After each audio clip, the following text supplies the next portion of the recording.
Assalamualaikum warahmatullahi wabarakatuh. Alhamdulillahilladzi arsala rasulahu bil huda wa dinil haqq liyudhhirahu 'alad dini kullih. Amma ba'du. Hadirin para netizen yang dimuliakan Allah Subhanahu wa taala. Pada kesempatan video kali ini kita akan mengulas diagram jalur nasab atau pohon nasab menurut haplogroup yang sudah dipublikasikan oleh Dr. Sugeng Sugiharto. Beliau adalah peneliti dari BRIN, Badan Riset dan Inovasi Nasional. Beliau sudah banyak meneliti tentang kromosom, DNA, dan lain-lain. Dan dalam polemik nasab ini beliau aktif memberikan sumbangsih menurut disiplin ilmu beliau, yaitu tentang DNA. Dan setelah beliau teliti, memang DNA Habaib Ba'alwi yang ada di Indonesia ini tidak nyambung kepada garis keturunan Nabi. Bahkan beliau lebih tegas lagi menyimpulkan bahwa keturunan Arab pun bukan. Jadi untuk bergabung dengan DNA orang-orang Arab juga Ba'alwi ini tidak bisa disambungkan, entah dari mana. Tetapi Habaib Ba'alwi kekeh pada pendiriannya nyambung kepada keturunan Ali bin Abi Thalib atau masih berstatus berketurunan kepada Kangjeng Nabi Muhammad Shallallahu Alaihi Wasallam lewat husnuzon, jalur husnuzon atau katanya atau dipercaya saja, husnuzon saja. Tetapi di luar husnuzon, yaitu ilmu pengetahuan, ilmu nasab, ilmu filologi, ilmu DNA, ilmu sejarah, itu tidak ada ketersambungan. Satu-satunya yang menyambungkan Habaib Ba'alwi dengan Nabi Muhammad SAW adalah jalur husnuzon. Jalur husnuzon adalah jalur percaya begitu saja, atau berhusnuzon saja, berprasangka baik saja atas pengakuan mereka. Percaya saja, nggak apa-apa. Jalur husnuzon ini sudah dipakai oleh ulama-ulama terdahulu di Indonesia, oleh kiai-kiai terdahulu yang begitu saja percaya atas pengakuan mereka, tanpa melakukan penelitian ulang, kajian-kajian nasab, kajian-kajian sejarah, kajian-kajian filologi, apalagi kajian kedokteran DNA. Mereka tidak pakai itu, tetapi langsung percaya saja. Dalilnya adalah lebih baik salah mencintai daripada salah membenci. Bagaimana kalau yang kita benci ini, yang kita tidak percaya itu ternyata keturunan Nabi? Makanya mending percaya saja, husnuzon saja dengan pengakuan mereka. Metode husnuzon ini mungkin bisa berlaku di zaman-zaman dulu, zaman-zaman belum ada kajian-kajian, zaman-zaman belum ada manuskrip-manuskrip baru, kitab-kitab nasab, sejarah, filologi, buku-buku kedokteran DNA belum begitu banyak seperti sekarang ini, ya wajar mereka husnuzon. Dan anehnya, kiai-kiai sekarang masih meneruskan teori husnuzon ini sampai zaman sekarang. Tentu ini keanehan atau anomali atau di luar logika. Kenapa sudah ada teknologi, sudah ada keilmuan, masih husnuzon? Tentu ini menyalahi daripada pengambilan kesimpulan di dunia apapun. Termasuk ini yang dikemukakan oleh Kiai Haji Imaduddin Utsman Al-Bantani bahwa zon itu sekarang tidak boleh lagi, tidak bisa lagi. Karena apa? Karena alat mengukur yang pastinya sudah ada. Ketika zaman dahulu belum ada alat ukur yang pasti, pembuktian yang pasti, boleh-boleh saja husnuzon. Tetapi sekarang jikalau orang masih menggunakan husnuzon, dia akan menabrak keilmuan yang lain, yaitu keilmuan fakta, keilmuan empiris yang sudah ada zaman sekarang. Hadirin yang dimuliakan Allah Subhanahu wa taala, salah satu pembuktian yang tidak bisa dibantah lagi secara ilmu genetika, ilmu biologi, ilmu alam adalah DNA ini, haplogroup ini. Jadi ilmu ini sudah terpercaya, sudah diakui dunia sebagai ilmu pasti. Karena ternyata struktur DNA manusia itu bisa diteliti dan bisa untuk menghubungkan dengan para leluhurnya. Ada kode-kode tertentu yang tidak bisa dibohongi bahwa generasi ini adalah turunan dari generasi sebelumnya. Dan ini penelitiannya sudah bertahun-tahun, artikelnya sudah dipublish ratusan bahkan ribuan artikel yang membahas tentang ketersambungan DNA satu orang terhadap generasi-generasi sebelumnya.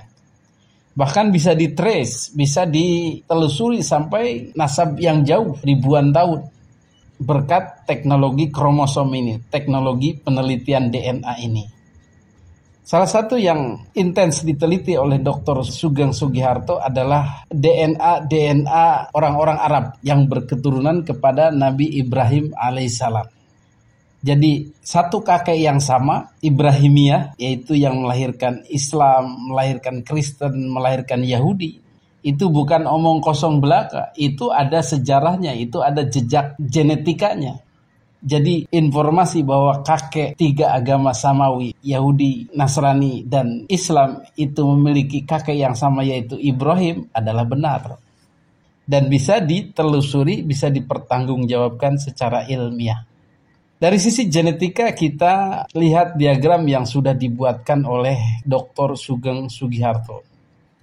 Kakek bersama yaitu Nabi Ibrahim alaihissalam diidentifikasi berhaplogrup JZ2329.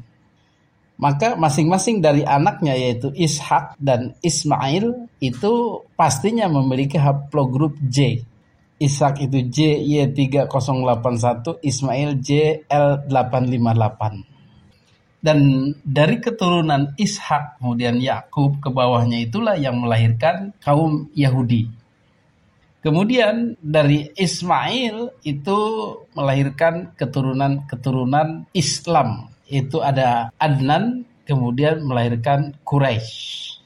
Nah, pengambilan keturunan Nabi Muhammad SAW adalah bermula dari Quraisy, kemudian Hashim. Nabi sendiri berasal dari Bani Hashim. Haplogrupnya adalah mengikuti Nabi Ibrahim, Ismail, Adnan, Quraisy, Hashim. J semua, JZ2329, JL859, Hashim JFGC8703. Nah, dari Bani Hashim inilah muncul keluarga Kangjeng Nabi Muhammad SAW yaitu Ali. Karena Ali juga sepupu dari Kangjeng Nabi Muhammad SAW. Haplogrupnya adalah J, tetap satu garis J dengan Nabi Ibrahim, tidak berubah. Jafar juga J. Nah, dari haplogrup Ali ini kemudian ada Gomari J, Musa Aljum J, Umar J, Abbas J, Ali Sajad J. Kemudian turun ke bawahnya ada Ja'far Shodiq juga J. Dari Ja'far Shodiq inilah kemudian turun hingga ke keturunan Nabi yang sekarang. Pada pohon nasab ini yang ada ketersambungannya adalah salah satunya misalnya King Abdullah II, Raja Jordania. Itu mengambil silsilah dari Qatadah, Ali, Musa Aljun, Qatadah, King Abdullah. Kemudian juga Raja Brunei, Sultan Hasan al-Bolkiah. Kemudian dari sisi Ali Sajad itu ada Ali Khamenei, Presiden Iran, juga masih berhaplogrup J. Itulah contoh orang-orang yang berhaplogrup J dan secara genetika ilmu DNA masih ada ketersambungan dengan Ali bin Abi Thalib, dengan Bani Hashim, dengan Quraisy, dengan Adnan, Ismail dan Ibrahim. Berarti satu jalur dengan Kangjeng Nabi Muhammad sallallahu alaihi wasallam. Dan salah satu yang luar biasa aneh di sini adalah masuknya nama Ubaidillah sebagai keturunan dari Ja'far Shodiq. Ini yang aneh. Ini dipaksakan masuk oleh Ba'alwi ke dalam rantai keturunan Nabi, ke dalam silsilah pohon keturunan Nabi. Padahal dari sisi genetika berbeda kode haplogrupnya. Kalau semua orang yang tadi disebutkan yang dianggap sebagai keturunan Nabi dan sah secara genetika itu berhaplogrup J sesuai Nabi Ibrahim, Ismail, Adnan, Quraisy, Hashim, Ali dan seterusnya. Tetapi Bani Alawi ini atau Ba'alwi ini ternyata berhaplogrup G, yaitu Ubaidillah berhaplogrup G Y32612. Nah, kok beda sendiri?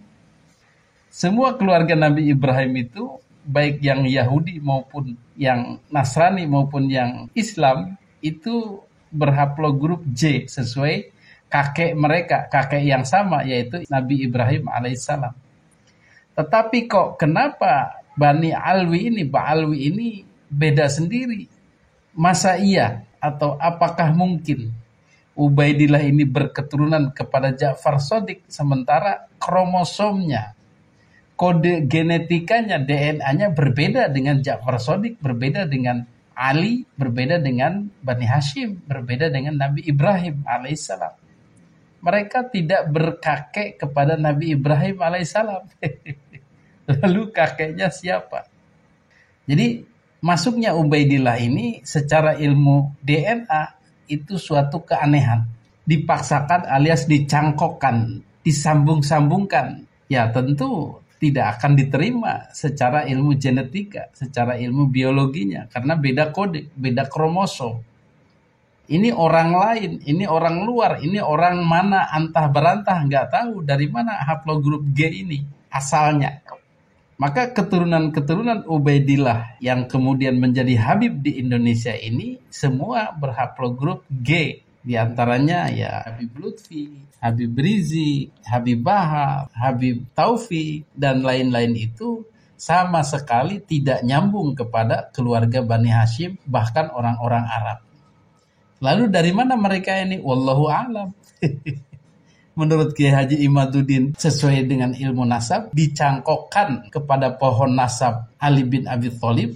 Dan menurut Dr. Sugeng Sugiharto juga dicangkokkan kromosomnya atau kode DNA-nya kepada Ja'far Shadiq, kepada Ali. Dua-duanya ilmu nasab dan ilmu DNA ini sama-sama tidak mengenali, sama-sama mengingkari, sama-sama menyatakan tidak nyambung. Nah, dengan dua fakta ini saja, ya kita sangat yakin bahwa Habaib Alwi ini diada-adakan. Tidak nyata, tidak bersambung, tetapi disambung-sambungkan. Dan anehnya, dengan fakta yang ada ini, orang-orang masih percaya saja, masih husnuzon saja. Ini kan keterlaluan. Keterlaluan menutup pikirannya, menutup otaknya, menutup ilmunya. Bahkan dengan lantangnya menyatakan husnuzon. Itulah manusia Indonesia yang sudah tergila-gila oleh Habaib Alwi, menutup keilmuannya untuk membenarkan prasangkanya. Tentu ini sudah melenceng dari kaidah keilmuan, sudah melenceng dari kaidah kebenaran yang diajarkan oleh Islam. Mudah-mudahan mereka yang masih mencari-cari celah, mencari-cari alasan untuk menyambungkan para Habaib Alwi ke Kangjeng Nabi ini tercerahkan, sadar dan mau mengikut kepada kaidah-kaidah keilmuan. Demikian, mudah-mudahan bermanfaat. Hadanallahu wa iyyakum ajmain. Wassalamualaikum warahmatullahi wabarakatuh.